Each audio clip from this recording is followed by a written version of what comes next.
चीनमधल्या डॉक्टरांनी डुकराचं लिव्हर माणसाला लावले आणि विशेष म्हणजे तो जगलाही 171 दिवस. पण ही टेक्नॉलॉजी आहे तरी काय? ऐका. तर चीनमधल्या 71 वर्षाच्या एका रुग्णाचं लिव्हर हेपेटायटिस बी आणि लिव्हर कॅन्सरमुळे पूर्णपणे निकामी झालं होतं. त्यामुळे त्याला मानवी लिव्हर लावताच येत नव्हतं. त्यामुळे त्याच्या शरीरात डुकराचं लिव्हर लावण्यात आलं.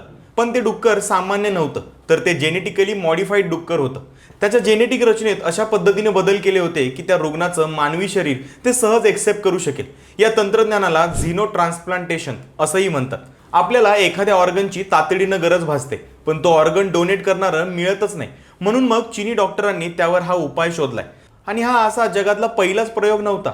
याआधी सुद्धा 2022 मध्ये अमेरिकेत एका 57 वर्षाच्या रुग्णाच्या शरीरात डुकराचं हृदय ट्रान्सप्लांट केलं गेलं होतं आणि तो रुग्ण जवळपास 2 महिने जगला.